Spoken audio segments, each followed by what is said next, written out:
Bonjour, bonjour, bien-aimés. Nous sommes encore là. Tu es sur le Bosson Abino pour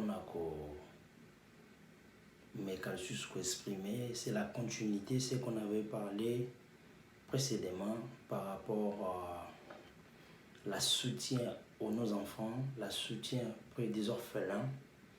Mais avant toutes les choses, nous allons prier. Père éternel, nous te rendons encore une fois grâce ce matin. Nous te disons merci pour tout ce que tu as fait pour nous. Merci pour la grâce, pour la protection. Merci l'Éternel des armées pour la motivation que tu nous as consolés sans pour autant nous demander. Nous te disons merci, cher Saint-Esprit. Sois avec nous du début vers la fin. Conduis-nous, remplis-moi par ton esprit supérieur. Donne-moi la capacité, la potentialité, l'Éternel des armées. Sois le seul maître qui va me guider du début vers la fin. Que ta main puissante vienne encore une fois m'éclairer dans les noms puissants de Jésus. Amen. Merci bien-aimés, nous sommes encore là. Nous sommes venus kolobela aussi orphelin. Le thème n'absue ezali, soutenons nos enfants. Soutenons nos enfants. C'est très capital. Thème n'absue ezali, soutenons nos enfants. Naïbsaki bino l'émission Elekaki aujourd'hui, nous allons aussi laisser les images parler d'elles-mêmes. Tout ça, tu as une image, il y a kolaksa bino, ndeni toko soutenir banana biso. Ezali pena capital bien aimé. Oyebi bato nyonso ba prenaka soin ya orphelin. Nzamba bossa na kabangote. C'est ça qu'on appelle aussi le bien-être universel. Vous le savez, plus le bien-être universel, c'est très capital pour nous. Vous savez, ils sont très capital pour nous, le bien-être universel. Oui, ndeko na obetelo lisolo moko. Ezalaki na magicien moko, ndeko moko boye avant qu'il azala magicien, azalaki il vivait comme toute autre personne. Cet homme-là. Avant de vivre comme toute autre personne, oui, comme le messano pas si n'était salaka ye que a kende kosimba bakisi. N'est ko témoigner tina fondika parenthèse mon on vite fait. C'est une histoire vraie, vérifiable, fiable. Ndeko wana aloba abandaki tanga zui kisi abandi ko sacrifier bane belé. Abandaki ko sacrifier bane belé ko pesa ba bombo ba mbongo. Et on faut tout ça attention na bana na biso. Prenez soin aussi à tes enfants. La Bible dit celui qui ne prend pas soin de sa maison, comment prendra soin de l'église? Si tu n'arrives même pas à kobomsanda kunayo, est-ce que tu penses que ok bomsanda comme mais ça sonite. Voilà. Ndeko wana bande ko sacrifier bana, ko sacrifier bato bana. Mukolo moko boy bana mo ba ye pana ye, ba telemi pana ye. Alobi eloko ekamusie asali ba invocation à côté ici. Maboko na poche. Asali ba invocation bimisi bambongo yoti na ba deuxième monde wana. À côté ici maboko na poche bimisi mbongo na ba bombo. Bana mo bazala qui wana so 4 5 6 je me trompe pas si je m'abuse pas. Alzu ya pesa bango pour sacrifier bango ndenga mesana. Obika comprendre te liboko moko uti soki wa pe kangi maboko kangi magicien na maboko. Azo sala ben incantation bien aimé, azo sala ben incantation les imprécations, azo sala à invoquer, rien ne marche. Bien aimé, rien ne marche. Est-ce qu'on peut tout nommer pourquoi rien ne marche? Parce que d'habitude abandé ko sala ngo. Or ba papa ya bana wana na ba maman na bango. Bazaki batu moko boy bandé qui apporter le bien-être universel na mitema na bango. Et c'est là comment qui vit na bango, bandé ko soutenir ba orphelin, bandé ko soutenir ba orphelin. Nzamba salini a garder bana wana. Ti ne ko na sali tu ezo simba kakate. Bana na tomba kende ko na sali ba incantation na ba biloko ko sala. Et simbi mais bana ba mikindela ki déjà. Ye aya ko yeba monde ngi ndeko wana. Tanga po akufaki nzamba sala ki grâce à la mukaki nde ko sala ke tanga bongo motema nzamba yako l'accès na vision que ngai nzambe muna boya ko sacrifier bana wana. Pourquoi? Parce que bana wana ba maman na bango ba bande ko aider ba orphelin. Omoni mabe ko kikoya des accidents ko koyo cause ce sont des accidents mortels. O ko komelo mais nzambe na livre souvenir et gangaka nzamba za capable ceux qui kombo no ko mami na livre mabe nzamba za capable na kolela na ona ya solo nzamba za capable ko songo tala bana na baza ki sauver lelo to la sabino ba image. Je te salue à passant mon frère, double préfet à Tounaren. Et Fabrice Mayoukou na Canada, ainsi que ma sœur, que j'aime beaucoup, Fatou. Moi, c'est il y a papa Patrick, Bonga, Patrick, na Canada, toujours Nzela. Yenda Ibi chemin. Et je te salue aussi ma sœur, Vivi Vignette Tieti. Je te salue aussi mon cœur, Dorcas Ia la 5 et Corinne Piana. Je te salue, Fabrice Onembo. Avant tout cela, autant à nos versets bibliques. Soutenez nos enfants, soutenez les orphelins. Autant à versets bibliques.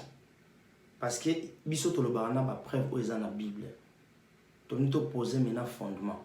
Je te salue, Tabita, Maman Melia Naren, boutique La Banda. Boutique La Banda, je te salue aussi. Nous le barana ba preuve et puis preuve où ils ont biblique comme Bible. Loi na biso ya Bible le bito longola te to baksate. Nous allons toujours rester à la même diapason que la ndeng Bible tindi biso. Et je te salue aussi mon frère Adrien. Que Dieu te bénisse. Évangéliste Doudou Naren. Je te salue aussi.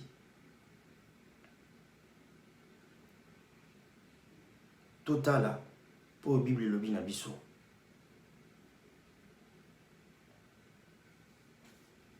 Autant on a Jacques 1, 27.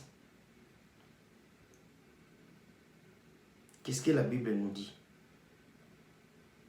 Zope Bible non tant à vérifier. Il faut tout vérifier ma commis. La Bible nous dit la religion pure et sans tache devant Dieu notre Père consiste à visiter les orphelins et les veuves dans leur affliction et à se perverses des souillures du monde. C'est la Bible qui nous dit. C'est-à-dire, une bonne religion consiste à assister les autres, les vulnérables, les faibles. Nous ne sommes pas là toujours pour kota la bango. Ah, mawa. Oui, mawa, c'est bien. Il y a pas mal de versets bibliques que vous recommandé de soutenir les pauvres. Au porter main pour les pauvres. Bien aimé, c'est très important. C'est très important. Biso va soutenir biso. Nganatanga, comme je vous avais dit l'autre fois, natanga na centre congolais de l'enfant et de la famille. Et la famille n'a pas de 6 ans classe, c'est bango. Le père que oyo zali, tant pour la image, au komona bien aimé. Ils ont un biso ya moi si azana basé belé ba image eza centre zali, ba image zali. Bon mona na biso azana couper couture, azotanga couper couture. Omoni pratique esengaka tant ozo sa na école. Ozo sa peine ndako. So ozo sa ka na école ndako sa la te et qu'ils la inefficace. Il faut accompagner de père. Azo senga machine à coudre eza na moins cher. Surtout sungani na 10 €, 5 € oyo za na monde ko zo talanga. To soutenir bango ba image eza. En plus de cela ba foutre la bango ba minerval. Ba fele bande bazo souffrir ndeko. Mais centre wana bazwa bana wana na banzela. Nzamba zo songa plus bazana ba ya ezaka bango ba frère ba encadrer na bango bazana bon mona ba image bazo senga soutien mona zo senga soutien tous en amawana to apporter plus pour na mwana biso to songa e lobby nzamba ebi wa ko sala ona sima yo yebité oyebi la Bible nous dit lorsque nous dormons nous mourons. Lorsque nous dormons nous ne savons même pas qu'on a de biens, on a nos familles, nos enfants, l'argent oyo garda tout le temps na banque. Oui, bah, les sous-soutés. Mais grâce à Nzamba, on a dit bola mumo ko egangaka. Bola mumo ko egangaka ndeko. Ndeto tangi na Jacques 1, 27. Tokolinga su totanga verset biblique moko. Bomona au Bible zolo bana biso to sala. Toke lisusu na Proverbe 19, 17. Fungula Bible na yo. Et c'est très important. To soutenir ba na biso, to soutenir ba na biso. To soutenir ba na biso. Moni na kati orphelina wana, ezaki na bano bazaki malade. Bazaki na ba problème ba makwanza bagal. Mais le peke ba ndeko ba o ba sunga bango, bazoki me bona bo pito, baza soin na ba salo ba kati suki. Baza ezo senga bilamba ya bien, ndeko tozana mawana ya kosunga bande ba na biso. Tozala te tout le monde kika, tout le monde pena que nos vies au bébé, biso tozo filmer, ça sert à rien. Tout le temps on a proverbe. Tout le temps on a proverbe 19. Proverbe 19, 17. Qu'est-ce que la Bible nous dit? La Bible nous dit ceci. Celui qui a pitié du pauvre prête à l'Éternel. Celui qui a pitié du pauvre prête à l'Éternel. Oh bombi sakapa ya nzambe ndenge mon papa bien aimé alobaka JF Ifonge, hein, ozana nzela, donc ozana nzela il y a Jésus que je te salue en passant. Bien aimé, ozoboa kambongo na ote na bandeli sous vexé o. Celui qui prête aux pauvres, celui qui a pitié aux pauvres prête à l'Éternel, qui lui rendra selon son œuvre. Il y a pas mal de versets bibliques. Kokende musika te versets bibliques eza clair et net. Tali lo banzambe eza biloko ekoka mungwa. Lo banzambe ezali ozo ramener biso dans la lumière. C'est la seule parole. N'est pas là pour te juger, n'est pas là pour te condamner, mais il est là pour te sauver. Il est là, la parole de l'Éternel, il est là pour te ramener à la lumière. Il est là pour te faire sortir dans l'opacité, là où il y a le ténèbre. N'endurcis pas ton cœur, mon bien-aimé. Je sais que tu ne gagnes pas beaucoup. Vous en avez charge à un apoto, mais pense aussi aux orphelins. Je sais que vous en avez monté maman. Et puis, Kobo Sanakate, ko s'abonner ton zotaba vidéo na biso. Na Gigi Kiawaka na Nekaka. Au s'abonner peut aimer, au partager peut, et ça bien de konanga, ça bien. Nous ne sommes pas là pour montrer non, nous ne sommes pas là pour ça. Nous sommes venus juste prêcher le paix que Dieu nous a donné ça gratuitement. Nous avons qui touché dans nos raisons pour laquelle nous avons le bélan. Je te salue aussi ma sœur Bibi Mayuko. Ainsi que Fabrice m'a dit, je te salue en passant. Fabrice, on aime, je te salue. Je te salue aussi Platini Mavouba, ainsi que sa femme Sephora. Platini Mavouba, que Dieu te bénisse.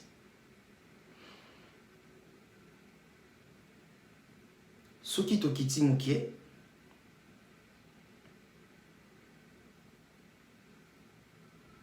Tokel sous na Proverbe 14.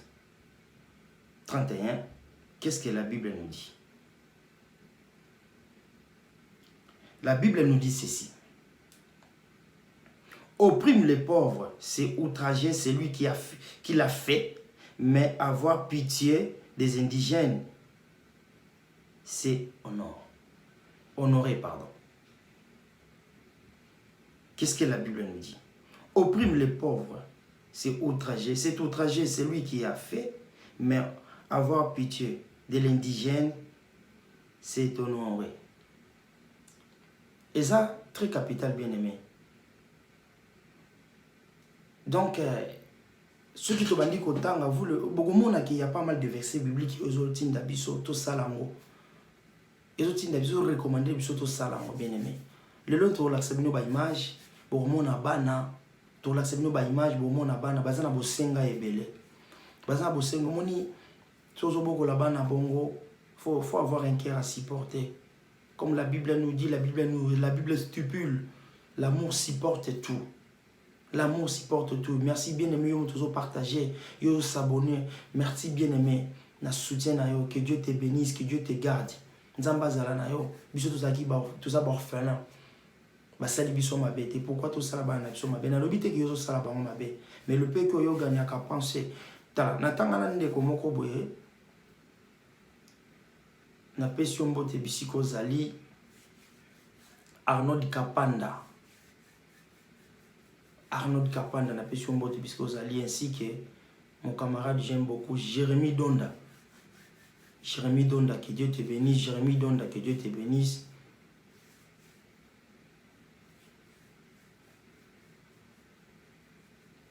Nzamba pambola yo zaka na soutien wana. Nzamba pambola yo maman Melia Tabita.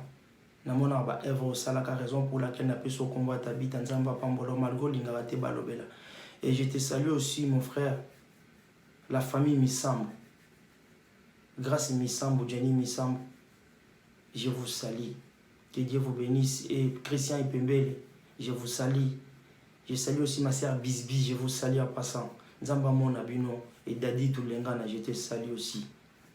Nzamba Mona Bino bande konanga bolembate, to relaxa bino ba image, bokomona ba image bana bazé belé. Wana zamwa mukolo nde mtazo senga machine à coudre. Yo mto yoka émission, yo mto kolanda partager, yo mto kolanda kokanga poche na ote, ko soude poche tendeko. Et je te salue aussi maman Nassima Vakala na reine, que Dieu te bénisse na ville Jean, na Kennedy wana. Ainsi que Papa Nzouz Mavakala, je te salue en passant. Que Dieu vous bénisse. Tout soutenir Banana Bisso, vous allez très capital. Et puis, nous avons fait sa numéro, on a contacter les alliés orphelinat. Bon, na kombo na makambutu. Partager ton pain à celui qui a faim. Partager ton pain à celui qui a faim. Ndé tout le bas qui bana bazan a besoin de foutre la bombe minerval. Bazan a besoin un jour dans un centre de santé pour avoir des dépenses inutiles. Bazan a besoin et à moi makambo belé belé na bi keto ko kango nyoso d'un coup mais avec le temps nzamba pambola bino nzamba pesa bino makas. En plus bazo linga biskana baza bazo foutre la bazo linga basomba place wana. Ezana ndeko moko atinda pena camion na ye bande ko sala nini taxi habité bokendo pesa à cause ya be mission ya talaki. Nzamba pambola oyo mto lembisa loboko. Nzamba pambola otala yaya. Omoni ba Eva Tabite ganga qui raison pour laquelle Nzamba sela qui. Nzamba za capable au kabara na un problème les gens otala azara solde. Quand tu solde dite yaya. Combien de soldes oyo lexina poto bilamba komika yakala. Tana betelo lisolo. Okosomba 10 000 bilamba. Mais mukolo ko brade ngo chona braderi. Kongola somba gelamba le uti pa muninga ne kongolo talati. Asomba pa mundele pa bikende lamba nzota mundele mba solote. Tala différence ma pensa bato. Yo mtozo tala nga lembisa motema ndeko lembisa motema bazoli nga basomba pe place na ba image to la bino bokomona ba kombo na bango bokomona. Et puis je te salue aussi mon frère ma sœur que j'aime beaucoup, ma frangine Gertrude Naren. Je te salue aussi na mosika nazomona Trésor Zenga. Trésor Zenga, je te salue, Trésor Zenga. Et à Simbani Thierry, je te salue aussi. Ainsi que Eli Lutumba Pakra, évangéliste. Nous avons fait nos numéros, nous avons beaucoup contacté na orphelinat, partager ton pain à celui qui a faim. Il s'appelle le monsieur Max.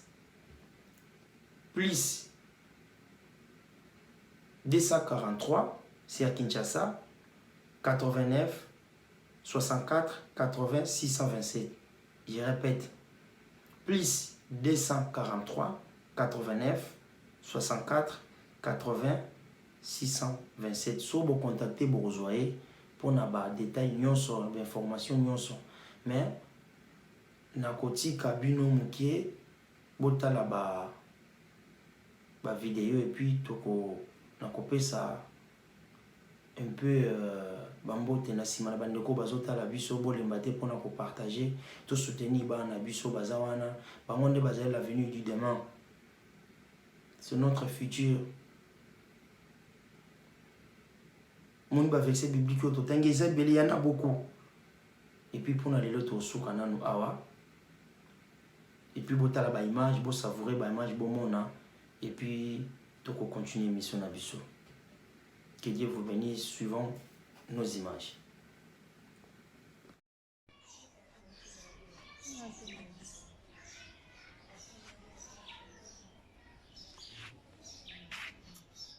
Voilà, Christine, à vous la parole.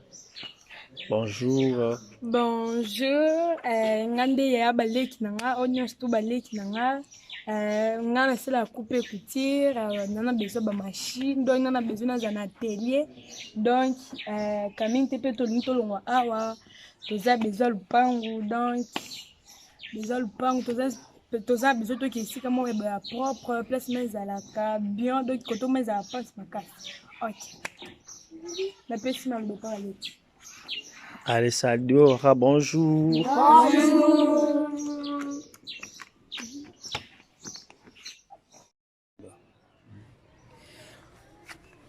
Voilà, merci beaucoup Wendeko Bolanda Biso partout dans le monde entier. Ezanga Papa John Fwamba, mon père encadreur, na orphelinat partage ton père avec celui qui a faim. Alors na monga fula oyekamamaka na ndeko Max Mbenga Lofasa. Nga naza lokola assistant na ye. Na yango toyepa na bino bomoni ndenge bana balobi.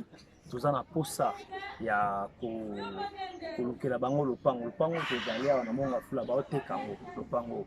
Baoteka yango okolakisa awa ndeko. Kusana lopango yango oyo. Voilà. Kita tolakisa bango.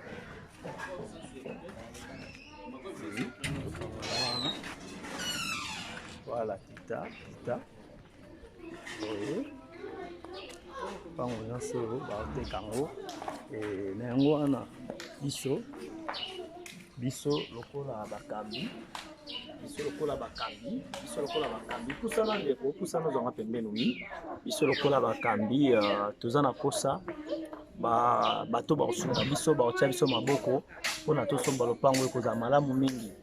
Alors à part wana toza pe na posa ya projet lelo toloba basomba lopango pourquoi po toza bato nzambe akosepela bengi biso soki tokufi lelo bana oyo bavanda bakende wapi donc seke bazonga na nzela yango wana biso toza na posa bazwa lopango na bango andeo ya wana toza na posa kosala toza na baprojet ya kosala boutique ya kosala centre de santé ya kosala baatelier mpona apprentissage ya bana et pourquoi pas kosala bacyber ya minene kosala mpenza bapharmacie nde tozala yango mpenza bosenga bato oyo nzambe asimba nzambe asepela kopambola bango mbongo na yo ntango mosusu osala eloko te tia yango na mosala oyo nzambe ozanga te kopambola yo banimero eza wana soki bokoka kobenga biso bokota en contact direct na biso to bobengi nimero ya Papa Max Mbenga ezali plus 243 89 64 80 627 plus 243 89 64 80 627 nzamba ozanga te kopambola bino. Shalom.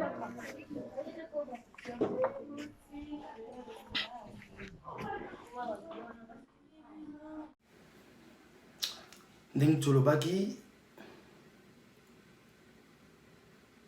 bomoni baimage yango moko ezoloba na place na bino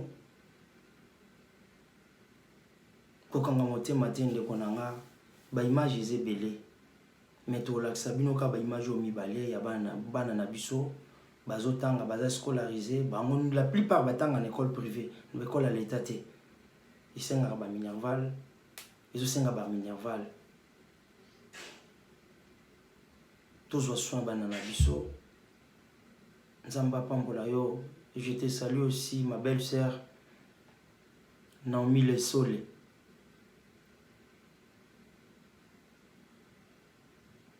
Moi c'est Fabrice Onyembo, je te salue à passant. Et Nancy Vaya Queen Mada, je te salue aussi. Et je te salue aussi ma sœur que j'aime beaucoup, Lily Manzwangani. Que Dieu vous bénisse.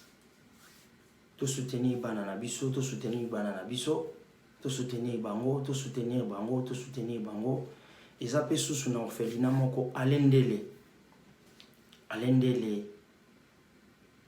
encadraka